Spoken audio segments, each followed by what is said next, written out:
Allah mengatakan mengunjungi Al-Husain bin Ali, lalu akan menyalaminya dan duduk bersamanya di atas ranjang. Coba pahamnya Syiah, dia kata bahwa Allah ini nanti turun duduk bersama dengan Al-Husain. Mereka menyatakan pada hari Arafah, pada waktu zawal, matahari tergelincir ke barat, Allah akan turun ke bumi di atas unta, lalu membuang kotoran dan berak, kata dia. Jadi menurut orang Syiah, Allah itu bisa berak. Nah, ini sesat. Kalau gini jelas kesesatannya. Syiah punya pemahaman tentang Imam Mahdi, punya. Bahkan mengatakan bahwa menurut Syiah, Imam Mahdi itu datang dari golongan dia.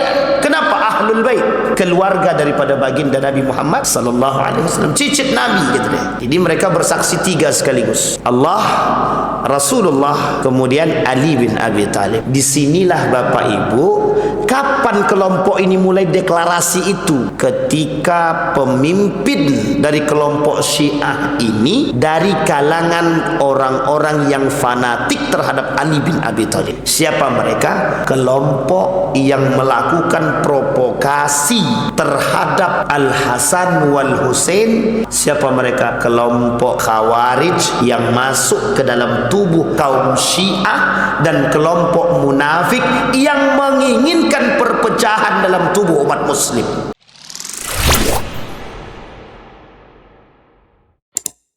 Jadi Bapak Ibu sekalian yang berbahagia, pasca wafatnya baginda Nabi, memang ketika Umar bin Al-Khattab meninggal, dalam hadis dia, dalam hadis Nabi dikatakan meninggalnya Umar bin Khattab akan keluar, akan terbuka keran-keran fitnah itu. Maka fitnah-fitnah di muka bumi ini akan lahir dan mengalir begitu saja. Satu di antara fitnah tersebut adalah fitnah syubhat. Apa fitnah syubhat itu? Fitnah bid'ah.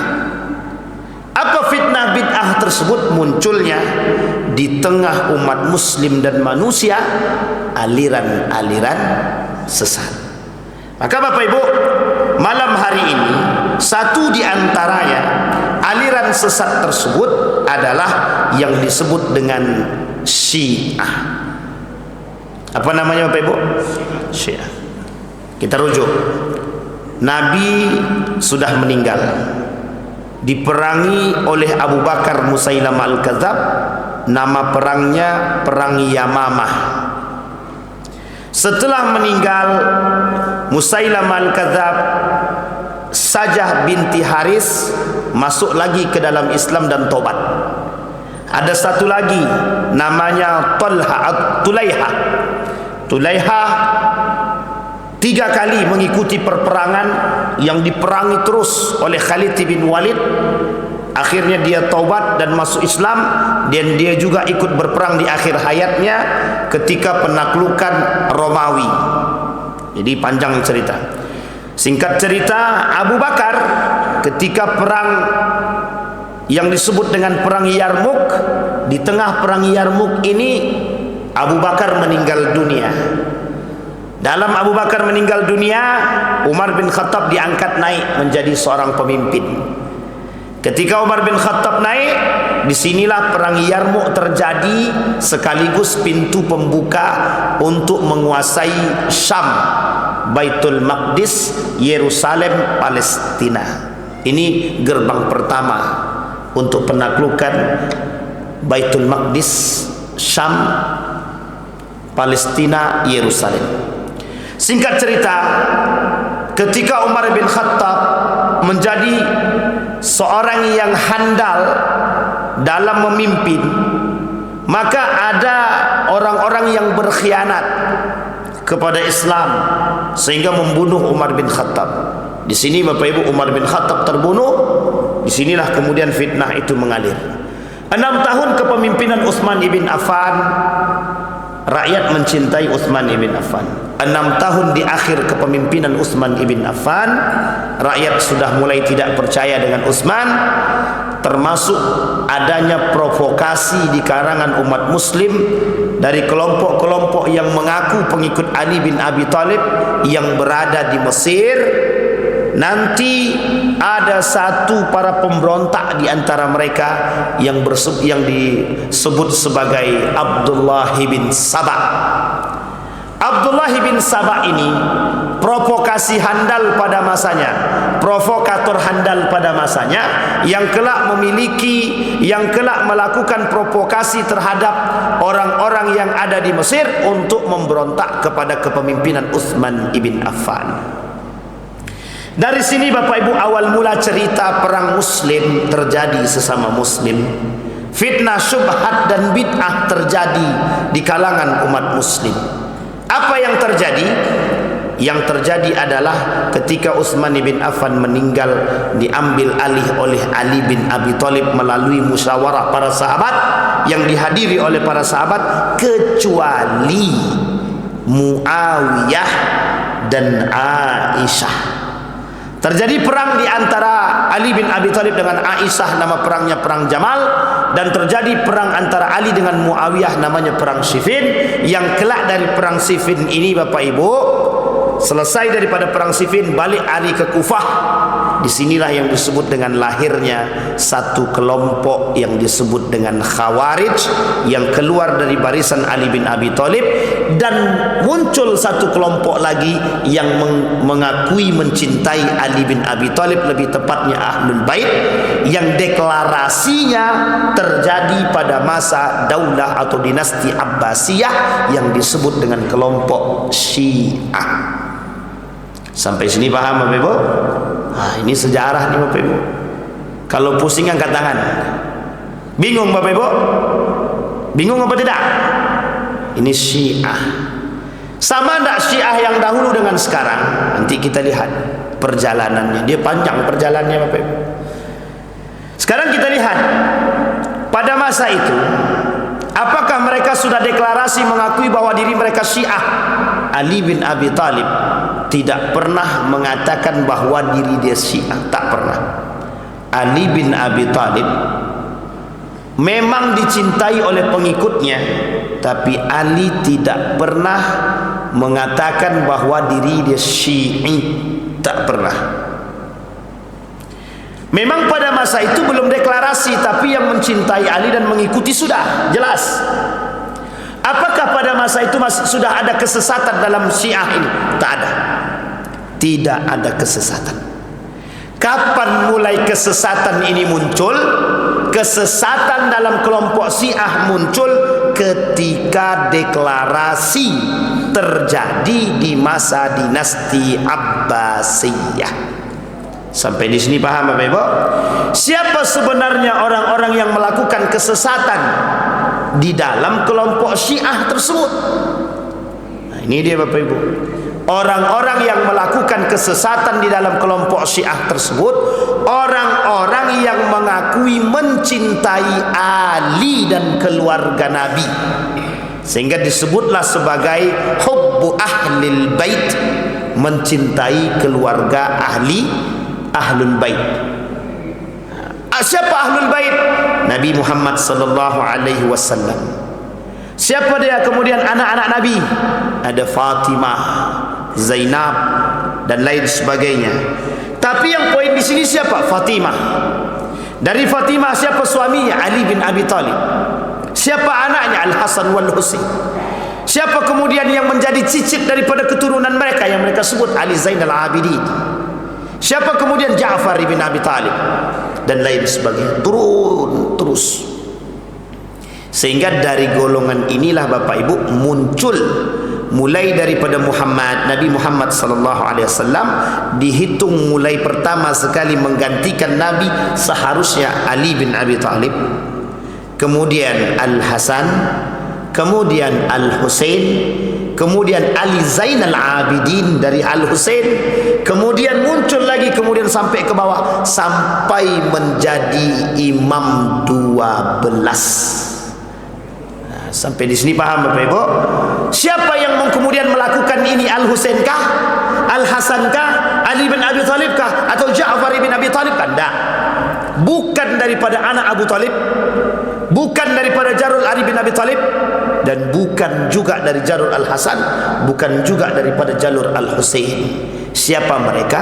Kelompok yang melakukan provokasi terhadap Al-Hasan wal Husain yang memaksa mereka untuk berperang. Siapa mereka? Kelompok Khawarij yang masuk ke dalam tubuh kaum Syiah dan kelompok munafik yang menginginkan perpecahan dalam tubuh umat muslim. Jadi Bapak Ibu, ini penting untuk kita pahami, dan ini bisa kita tengok dalam keadaan kita hari ini. Di dalam tubuh Syiah itu sebenarnya tidak ada kesesatan awalnya. Awal mereka mencintai Ali bin Abi Thalib tidak ada kesesatan. Hanya saja sebagian daripada pengikut Ali itu ada yang memprovokasi. Siapa mereka yang memprovokasi?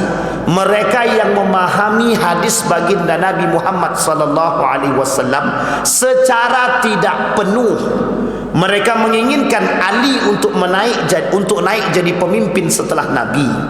Tapi mereka tak paham apa yang dikatakan oleh Nabi, sehingga mereka menghasut kelompok yang cinta terhadap Ali untuk kemudian memberontak dan mengatakan kepada mereka bahwa sesungguhnya yang berhak menjadi pemimpin setelah Nabi adalah Ali bin Abi Thalib. Dan mereka tidak menerima pengangkatan Abu Bakar, Umar bin Khattab serta Utsman ibn Affan. Siapa mereka? Kaum yang fanatik terhadap Ali bin Abi Thalib. Saya ulangi sekali lagi, siapa mereka? Kaum yang fanatik terhadap Ali bin Abi Thalib. Semasa Ali hidup mereka masih ada, tapi Ali tidak pernah mengatakan kepada mereka, dan Ali mengatakan begini, jangan pernah mencintaiku berlebihan. Ali kata, jangan cintai aku dan keturunanku berlebihan. Sehingga orang-orang yang mencintai inilah Pak dari jalur sini, saking cintanya kepada Ali, Al-Hasan wal Husain, mereka berlebihan dalam mencintainya. Bak Tuhan mereka buat, bak Nabi mereka sandingkan. Maka dalam azannya Syiah itu, asyhadu an la ilaha illallah, satu. Asyhadu anna Muhammadar Rasulullah, yang kedua. Yang ketiga, asyhadu anna Aliyya karramallahu wajhah. Jadi mereka buat yang ketiga. Jadi syahadatnya ada berapa? Syahadatnya ada berapa? 3. Kami bersaksi bahwa Ali bin Abi Thalib yang mulia. Jadi mereka bersaksi 3 sekaligus. Allah, Rasulullah, kemudian Ali bin Abi Thalib. Disinilah Bapak Ibu, kapan kelompok ini mulai deklarasi itu? Ketika pemimpin dari kelompok Syiah ini dari kalangan orang-orang yang fanatik terhadap Ali bin Abi Thalib. Kapan itu? Di pertengahan dinasti Abbasiyah, lebih tepatnya pada keluarga Abbas. Mereka masuk di sini kemudian untuk menghabisi dinasti Umayyah. Disinilah Pak, di tengah perjalanan mereka melakukan deklarasi, kami nahnu Syi'i, kami ini orang Syiah. Nah ternyata mereka yang menjadi pemimpin itu adalah fanatik, sangat fanatik sekali, dan tidak mendengarkan perkataan dari sebelah yang lain. Sehingga orang-orang ini berlebihan dalam mencintai Ali, melakukan, bahkan dia menggandeng Ali bin Abi Thalib sederajat dengan baginda Nabi Muhammad sallallahu alaihi wasallam. Di sini yang pertama sekali kesesatan kelompok Syiah terjadi. Jadi kalau Bapak Ibu nanti dengarkan azan Syiah, dengarkan azan Syiah, nanti ada tuh, asyhadu anna Aliyah, aku bersaksi bahwa Ali adalah karramallahu wajha, yang Allah muliakan wajahnya. Nah, jadi itu Pak. Sesatkah dengan begitu? Sesat Pak. Ali tak pernah mengatakan bahwa diri dia harus dimuliakan lebih, tak. Ali tidak maksum. Kenapa Ali disamakan derajatnya dengan baginda Nabi Muhammad SAW dalam pensyahadatan? Bagi mereka Ali termasuk imam pertama yang maksum selain daripada baginda Nabi Muhammad SAW. Nah Bapak Ibu sekalian yang berbahagia, ada kepercayaan mereka dari kelompok Syiah ini terhadap imam 12. Imam 12. InsyaAllah di pertemuan yang akan datang kita akan lihatkan, kita bawa proyektor, kita lihatkan Imam 12 itu siapa saja dan di mana letak kesesatannya dan berapa jumlah terbaginya mereka kelak di hari sampai akhir nanti. Dan situ ada Bapak Ibu. Baik. Sampai di sini bisa dipahami Bapak Ibu? Maka Syiah itu oleh sebagian para ulama, kita rujuk kepada Majelis Ulama Indonesia. Oleh Majelis Ulama Indonesia sebenarnya Syiah itu terbagi-bagi. Ada yang Syiah yang pertama yang tidak mengaku Islam, tapi mereka katakan kami ini Syiah, kami tidak Islam tapi kami Syiah. Nah yang begini, poin pertama ini itu jelas kafir, sesat dan menyesatkan. Yang kedua, ada namanya Syiah yang percaya kepada Imam 12. Artinya ada yang sama maksumnya dengan baginda Nabi Muhammad SAW. Namanya Imam 12. Mulai dari Ali bin Abi Talib, Al-Hasan wal Husain, Ali Zainal Abidin, Ja'far ibn Ali Zainal Abidin, sampai bawah Ja'far Sadiq sampai 12. Terakhirnya siapa? Imam Mahdi. Terakhirnya siapa? Imam Mahdi yang mereka tunggu sampai hari ini. Syiah punya pemahaman tentang Imam Mahdi, punya. Bahkan mengatakan bahwa menurut Syiah Imam Mahdi itu datang dari golongan dia. Kenapa? Ahlul Bait, keluarga daripada baginda Nabi Muhammad sallallahu alaihi wasallam, cicit Nabi gitu deh. Kata Nabi dalam hadisnya, Imam Mahdi itu akan muncul, dia dari keturunanku dan dari Bani Quraisy. Di sini oleh para kaum Syiah itu mesti dari golongan kami, kata dia. Nah, itulah urutannya Pak. Terakhir adalah Imam Mahdi itu tadi, dari cucunya. Kalau bukan dari Ali Zainal Abidin, terus dari siapa? Apakah dari Al-Hasan ataukah dari yang lain? Nah, ini kemudian diperdebatkan. Maka Al-Hasan sekalipun, Wal Husain sekalipun, itu tetap dari jalur Syiah menurut mereka, Syiah. Jadi sangat percaya. Jadi ada berapa golongan yang percaya tentang Imam Mahdi hari ini? 3. Ahlus Sunnah wal Jamaah, Syiah, dan yang terakhir Yahudi. Jadi yang sekarang yang berkelahi yang mana? Syiah, Yahudi, Sunni. Tiga-tiganya mengaku punya Imam Mahdi. Kita Ahlus Sunnah wal Jamaah wajib meyakini dalam bentuk akidah bahwa Imam Mahdi itu keluar daripada menjadi golongan, keluar daripada keturunan baginda Nabi Muhammad SAW. Kenapa? Karena wajib bagi kita meyakini hadis tersebut. Tapi nanti perbedaannya di mana antara Imam Mahdinya kelompok Syiah dan Imam Mahdinya kelompok kita, itu kita bahas di pertemuan yang lain. Baik, kita lihat. Sekarang pertanyaannya, adakah kesesatan yang lain yang dimiliki oleh orang-orang Syiah ini terhadap Allah Subhanahu wa taala? Apa kata mereka? Di dalam kitab Al-Anwar An-Ni'maniyah, Ni'matul Al-Jazari, kata mereka mengaku bahwa mereka tidaklah sama dengan Ahlus Sunnah dalam urusan ilahi sembahan.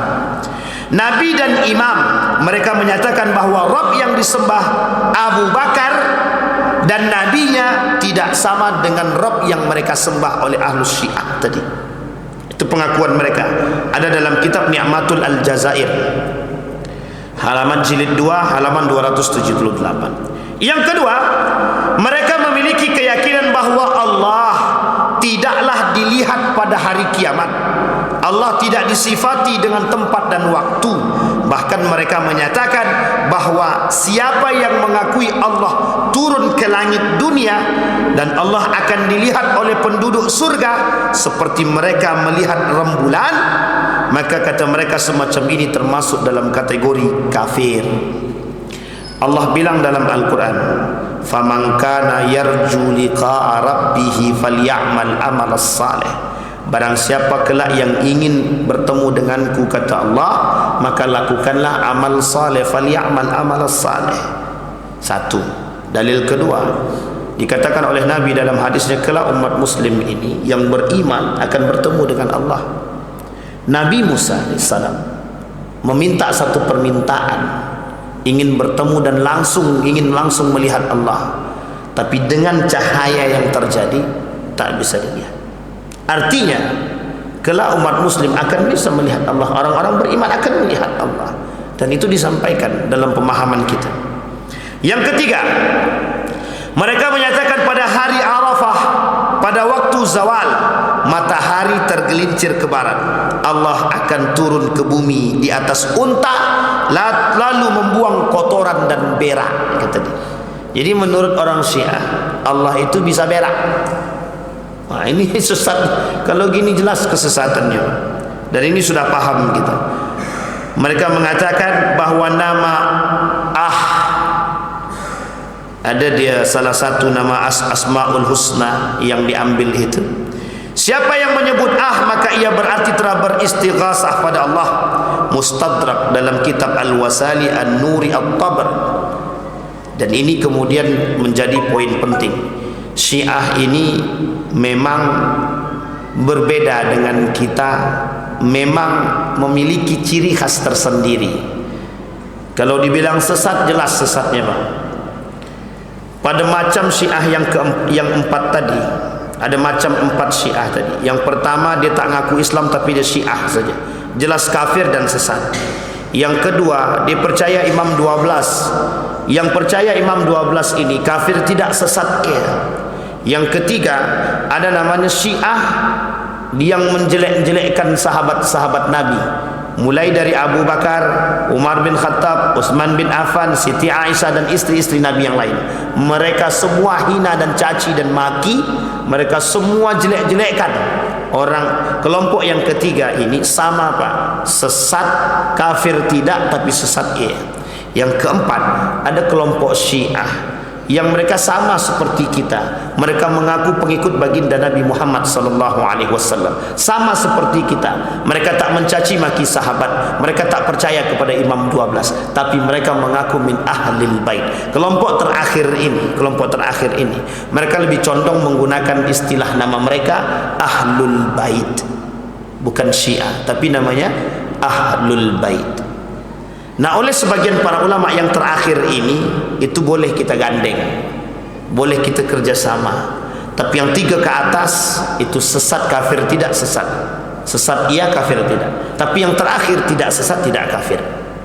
Dan itu ada. Bisa Bapak Ibu, kalau Bapak Ibu berangkat ke Malaysia, itu ada kelompok yang terakhir tadi. Mereka tak percaya Imam 12, mereka tidak menjelekkan para sahabat, mereka persis seperti kita. Mereka namakan diri mereka ahlul bait. Ahlul bait. Saya tanya sama mereka waktu saya ke Malaysia, saya tanya waktu kami sekolah, saya tanya sama beliau, apakah kalian Syiah? Kata mereka, kami bukan Syiah, tapi kami adalah ahlul bait, keturunan daripada baginda Nabi Muhammad SAW. Itu kata mereka. Wallahu a'lam bissawab.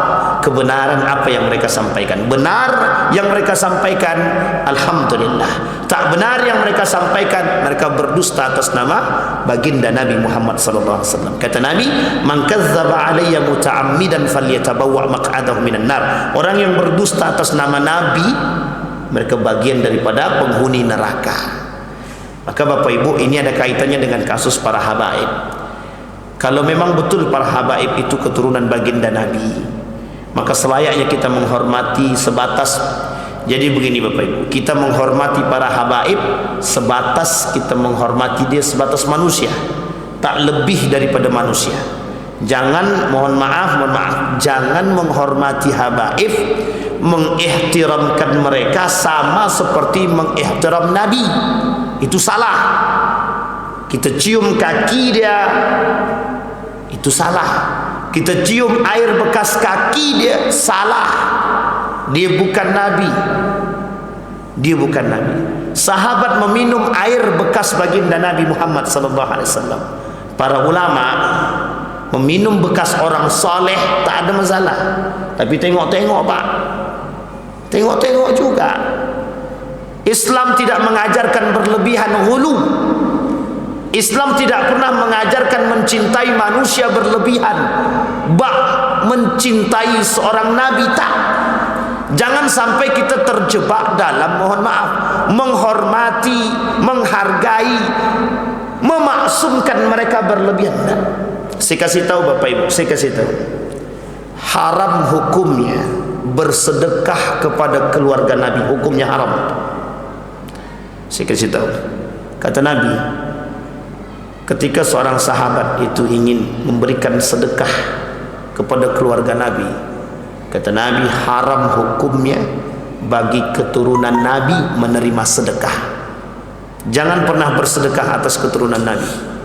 Nah, terus bagaimana dengan mereka yang keturunan Nabi, Ustaz? Kalau mau kasih hadiah silakan, tapi jangan atas namakan sedekah, karena haram bagi keturunan Nabi menerima sedekah. Itu Nabi yang kata, pada masa Nabi melarang orang yang sangat memuliakan Nabi dengan berbagai macam melebihi. Kata Nabi, jangan berlebihkan. Sampai dalam satu hadis dikatakan begitu, la taghlu fi dinikum, jangan kalian berlebihan dalam agama. Dalam agama saja kita tak boleh berlebihan, apalagi terhadap manusia. Sampai harus sujud ke tanah. Mohon maaf Bapak Ibu, mohon maaf. Manusia dengan manusia di hadapan Allah sama derajatnya. Perbedaannya cuma satu saja, takwa.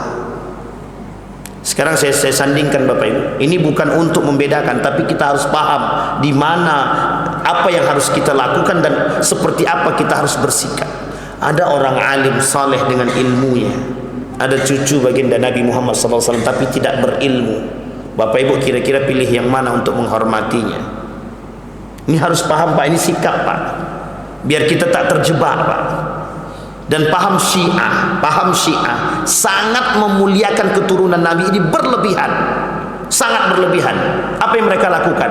Bekas kakinya yang sudah ada air wadah, dimasukkan kaki dia di situ, diminumnya Pak, diminumnya.